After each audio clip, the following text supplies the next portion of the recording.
What is up, YouTube family? Thank you for tuning back into Will Burn Shenanigans. Well, we always come to shenanigans on this channel. If you're new, make sure y'all smash that subscribe button. We get into Mel Gibson exposing Oprah. Oprah being exposed by everybody. But another person? This got to do with that movie that just came out, that Sound of Freedom. We have not seen yet. I really came over here. You know, I had a whole bunch of weird paranoid suspicions about what the hell was going on because there was a lot of stuff I couldn't understand. You're 7 years old and someone is stroking you. It feels good. Our future. What? I hope that was recreated, because if she's 7 years old, that feels good. 7 years old, I don't even know my wee wee felt like.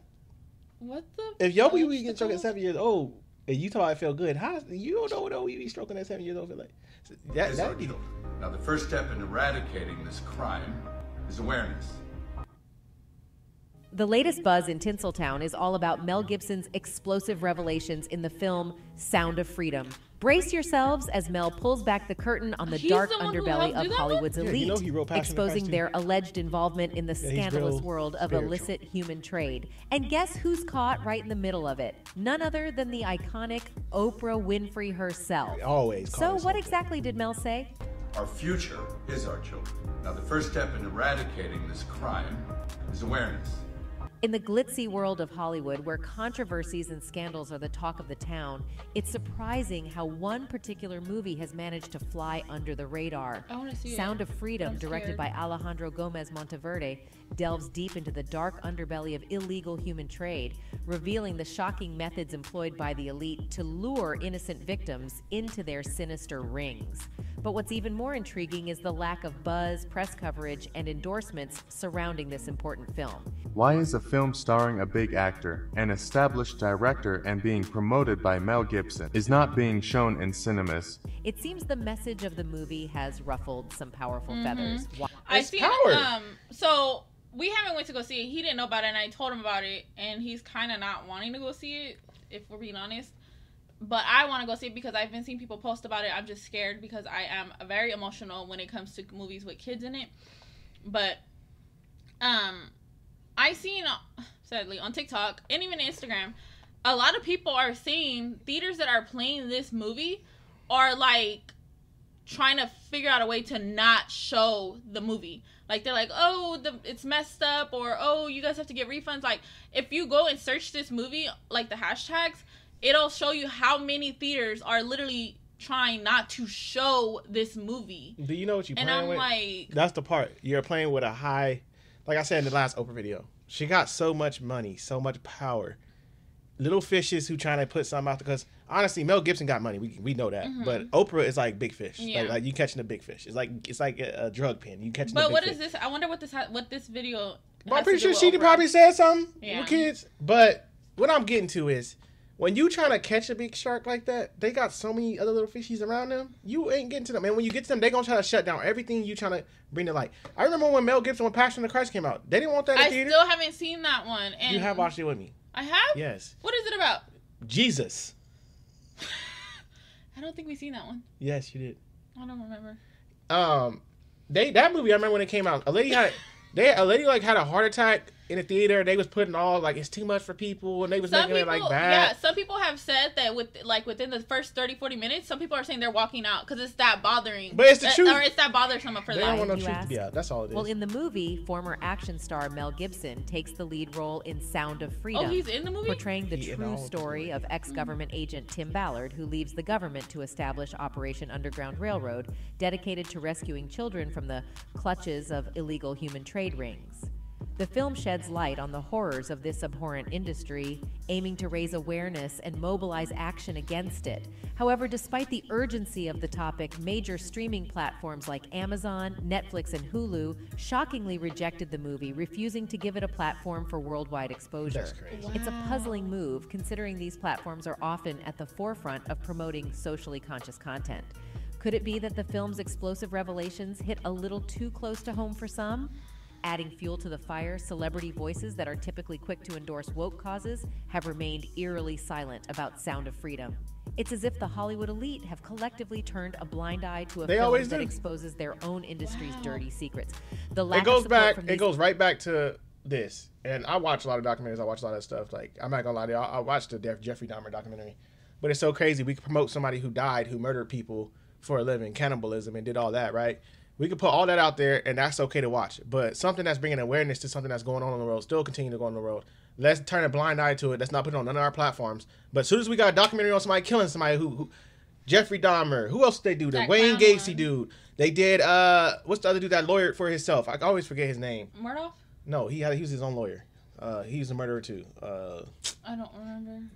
Dang it. I can't think of his name. Y'all know who I'm talking about. But we can show light to these dudes who died and been executed and keep report. We know their stories. We done heard them 20,000 times. There's so many like we keep we doing that, but we can't shed light on this. There's a problem. There's a problem. A huge problem. But once again, the big elites. Influential figures raises questions about their true commitment to social justice and human rights. But the intrigue doesn't end there.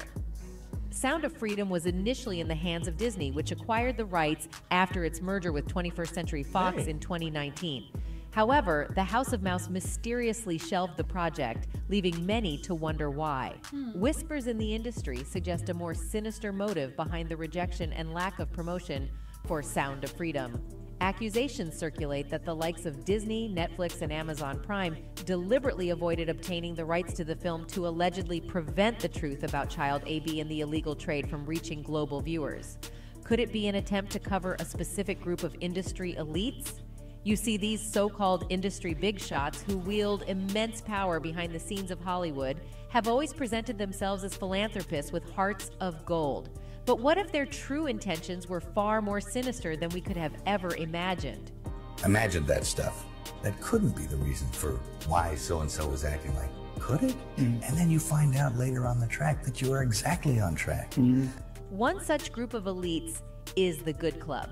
This is the creme de la creme of global elites.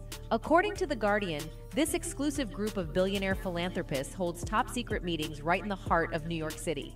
Names like Bill Gates, George Soros, Warren Buffett, Oprah Winfrey, David Rockefeller, and Ted Turner often grace the guest list. It's so crazy. But also, lesser-known but equally wealthy figures like Eli and Edith Broad also make appearances, making us wonder what really goes on behind closed doors. Now, one name that sticks out is Oprah Winfrey. We all know her as the billionaire show host and philanthropist with a name larger than life, right? I got a funny feeling Oprah. Like this image we got of her, looking at her right now, you got this woman a lot of people look up to. I feel like behind closed doors, oh my God. Like I feel like the mask comes off. I feel like for a lot of people it's like that. On TV we look at them and it's like, oh yeah. Well, it is. I feel like it is because a lot of people sometimes like they'll say like, oh, I met so-and-so and they were mean and they didn't tip or something. Yeah. Like there's a lot of celebrities that I wouldn't say idolize them, but like you like them, you're a big fan and stuff. And then when you meet them, like their personality and their attitude is sour and you're like, I've liked you for this long and now I got to meet the real you. You know what I just thought about? Do you think, and I know some people say this, like money only buys happiness. Do you ever think that some of these people got so much money and power that they get bored and they try weird and like out of this world stuff? Or they get addicted to something like weird or out of this world because they just got that much money? Wrong. Buckle up, because there's a side of Oprah that she'd rather keep hidden, and it's far from admirable. Is it possible that the Queen of Talk has a darker side that she doesn't want us to see? Well, the highly anticipated film, Sound of Freedom, is set to expose the shocking methods used by the Hollywood elites to trap innocent victims. While the movie doesn't explicitly name Oprah, her alleged connections to notorious figures like Harvey Weinstein cannot be ignored. You see, despite Weinstein's long-standing reputation as a predator, Oprah maintained a close relationship with him. Speculation arose that she may have even encouraged actresses to work with him, leading to accusations of her complicity in the alleged misconduct. These allegations conflicted with Oprah's public persona as a champion of women's empowerment and a supporter of the hashtag #MeToo movement. Some argued that her association with Weinstein demonstrated a double standard in her treatment of accused individuals. And this is not the worst of it all. One of Oprah's most notorious moves was her decision to feature the self-proclaimed healer and criminal extraordinaire, John of God, on her show.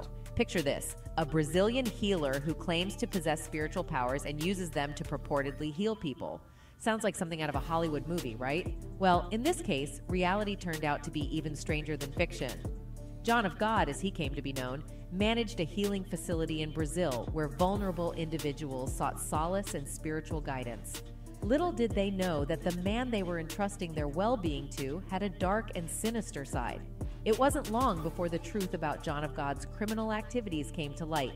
Reports of SA and AB began to emerge, painting a chilling portrait of a man who shamelessly took advantage of those who sought his help.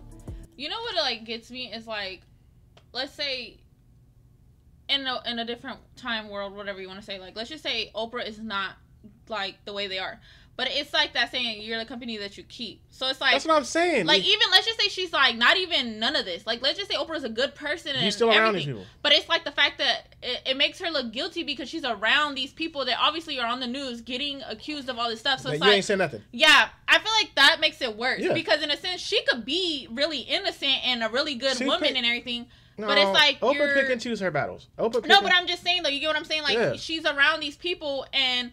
she's close to these people that have these accusations, and it's like Oprah talk about stuff that's trendy too. Like she hopping in trendy topics and all that. But I'm just saying it's like that saying you like you're I always that you keep, always refer back to the Michael, and then you can have your feelings on Michael Jackson how you want. Like, everybody agree to disagree. Whatever you feel on Michael. My opinion on Michael, I just feel like when Michael was living, Oprah was in Michael Jackson's face. He was on her show. She was hugging him, loving him, this and that. Soon as he died, she and Gail was the first ones to get their hands on a documentary of him supposedly sexual. The first ones. That's what I'm saying. She pick and choose what she want to dive her hands into. Yeah. She don't. But then you can call Michael Jackson out, but you want to socialize. You want to be with these people. You socializing with people that's accused who went arrested. Well, they said that when she found out about all this, like she deleted everything dealing with him. I bet she did. But what's truly mind-boggling is the role that Oprah played in catapulting John of God into the limelight. By featuring him on her show, she bestowed upon him a stamp of legitimacy, giving him access to a wider audience and inadvertently endorsing his criminal behavior. This eyebrow-raising incident took place back in 2010 during one of Oprah's attention-grabbing segments titled, "Do You Believe in Miracles?" Little did her audience know that the miracle they were about to witness was the rise of a criminal under the guise of a spiritual healer. It's sad. Anyway, while Oprah did attend... One thing I always learned, too, is so sad. That whenever something like this is brought up, religion is always like a key source. It's so sad. Every freaking time. Sadly, that's how they get people. It's always something cult with religion. Like, it's so crazy. To salvage her reputation by expressing empathy towards the brave women who came forward with allegations against John of God, it's clear that her involvement had already left an indelible mark. The damage had been done, and the sinister connection between Oprah and this criminal healer would forever be etched in the annals of scandalous history. And as if this is not bad enough already, Oprah Winfrey's Leadership Academy for Girls in South Africa has always been a hotbed of controversy. In 2007, Oprah opened the Leadership Academy for Girls, inspired by Nelson Mandela and her promise to him. Little did anyone know that this venture would become a hotbed of controversy, stirring up whispers and skepticism from day one. As soon as news broke about Oprah's ambitious project, the South African government wasted no time in expressing their disdain. They criticized the exorbitant cost of the school and questioned its relevance in a country plagued by poverty.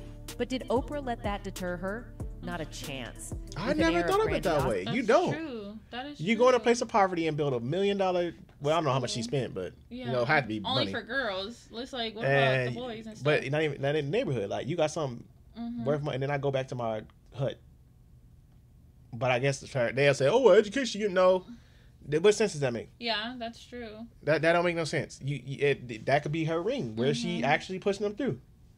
We don't know who she got working in there and what she got working. But it's not even that. It's just like I always say, like, and then it's like who you hire too. You don't know backgrounds or nothing. I'm pretty sure they don't do stuff like that over there. No. And it's like you're just hiring people that want to help. But that's what I'm saying. So in a sense that we go back to it, we just don't know because it could be the people that she hires. But and it then points it's like, to her. Yeah, that's what I'm saying. So she looks guilty because it's like a drug dealer. The head drug dealer ain't gonna get his hands dirty. Yeah. So she like the head honcho. I'm not gonna get my hands dirty, but I'll run it. Mm-hmm. You ain't gonna know who I am. I'm the black shadow up top. Who's the kingpin over there?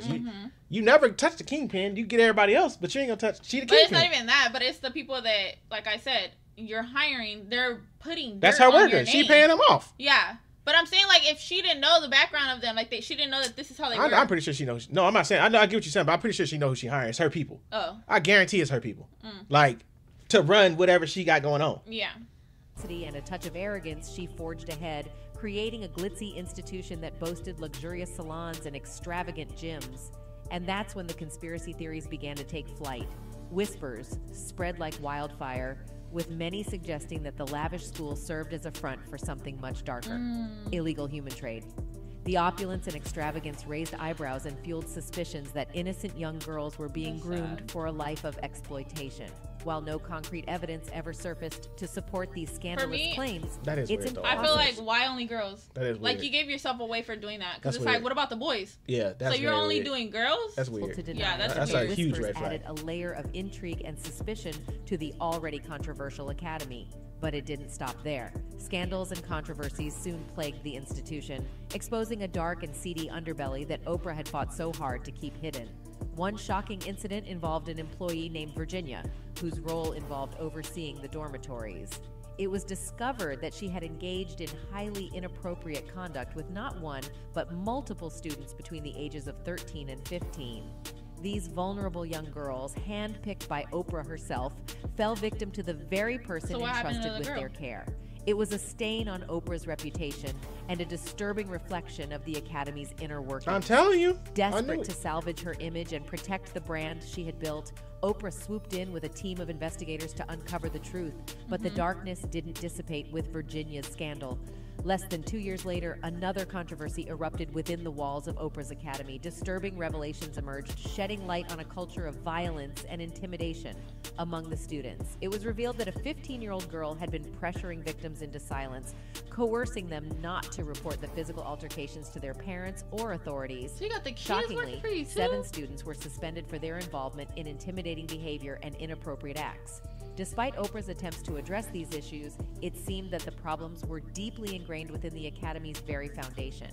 Meanwhile, fans have not been shy about expressing their disgust for the alleged actions of these Hollywood elites. One fan commented, "She's a handler, and I'm happy to see more people are becoming aware of the toxic person she truly is." I got something. So, it goes back to what we were talking about, where the school is at, poverty. Think about it. Oprah has money. What do people in poverty want? Money. Yeah. You can hush people in a broke community. You can pay people off in a broke community. So why not put a school there with all females? I can start that little girl that was hushing people. What if she told her family, "You can get this. We can get this money if we do what you she keep says." all the girls quiet." Yeah. Come on now. That's what they said. Like the government or something like that in there. That was like, you want us up wherever they were in that little area. You want us to keep this up, knowing we in poverty. Like, how we gonna do Chip that? Off? Yeah. I don't know. This. I feel like it's a lot of people in Hollywood part of this club. It's too much. That documentary I didn't watch with you, but whatever his name was, Epstein or whatever his name is. Yeah, I haven't watched that one. I thought you watched it. No, I haven't yet. I thought you watched that one. No. Where he was running girls to it. Oh yeah, I did watch that one. I'm like, I thought you watched it. Okay, yeah, but it's like all these people he named that was on the list and who was a part of it. Man, it's probably it runs so much deeper. But like I said, it runs to the point. Like, I'm glad they bring a light to it and people talking about it. But it sucks because but it's hard for people to believe and watch. No, but it's when they on the list. You ain't got to. No, I'm just saying though. Like, a lot of people don't want to believe it. A lot of people want to turn a blind eye, and it's like, no, this is happening. I'm saying it's good that they shed light on it. Yeah. But it sucks because these people got so much money and power. Like I think we can know about it and we know, but we only could do so much because they got, man. Even if it went to trial, these people got so much money and lawyers and, man, come on now. We seen cases where people get off. OJ, we know OJ did it. Look at it. Like, kid predators or like the ones that are on the list and stuff, they don't even get a lot of time. No, like 9 times out of 10, they're in there for like what 2-3 years, and then they get put on the list, and they still get to live their life. Like they don't get no repercussions. And OJ didn't even have the money Oprah got. OJ just had a good lawyer. OJ did it. We know. Everybody know. But we can't do nothing though. We can just talk about it and say, yeah, we believe OJ is guilty. I'm just saying though, like, for the people that actually do stuff to children or, you know, harm children, whatever the case is, even parents that do stuff to children, it's like they don't get enough time. Like, they don't get the punishment that is needed. Like, I just feel like these people, the power is just the fact that you can they give you the ability to search them and let you know where they live, like if they're buying you stuff. What? That's why the elite. That's why they call them the elite. There's no way you're getting your hands on these people. I just feel like you're not touching them. I really do want to go see The Sound of Freedom, but I'm scared. I'm not gonna lie, because I get really bothered by stuff like that. But sometimes I put myself through that just to kind of watch it. But if you guys have watched it or know someone that has and got, like, you know, the feedback, and you got the feedback, let us know down below in the comments. I'm curious to know. Are you planning to go watch it? I know.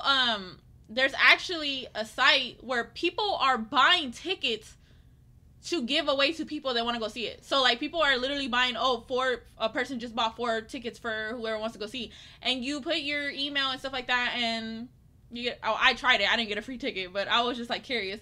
But we still want to go see it regardless. Like we'll pay. But if you search it up, you can go sign up for it, and you can possibly get a free ticket to go watch it, because that's how much they want people to go see it.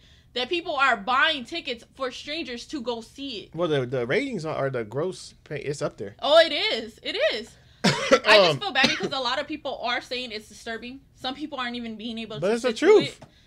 And it's just the hard. cool part. I keep saying, how many documentaries? And for all my people to Netflix, we all Netflix heads. How many documentaries have we watched over and over and over again of this type of stuff? If it comes with trafficking to sex, sexual acts to anything, and we get to the end of the documentary and say, oh, no arrests have been made. The person is still alive, walking or living normal. Because there's a lot of these people, like I said, it goes back to money. They're not going to be arrested. They're not going to be taken in and held accountable. But let one of us regular Joe Schmoes be a part of this crap. Like they breaking your goddamn one. door down. How many documentaries were made of that? Just the one we just watched. The happy people, the happy big family where they kept having kids, and we just watched that one. Happy people. Oh, they still out and living a normal life, running their coat. The Duggars. I think it was called The Duggars. But I'm we saying, just watched that documentary. But I'm saying, like, that's what I'm talking about. They still roaming and doing what they doing, and it's like we keep shedding light on it, but these people still functioning because why? They got people we lead up protecting their little stuff, or and there's keeping not it enough alive. evidence. Like it's always something crazy. It is. Like, it's always something. It's always something like. But I mean, we can agree to disagree on certain topics and everything, but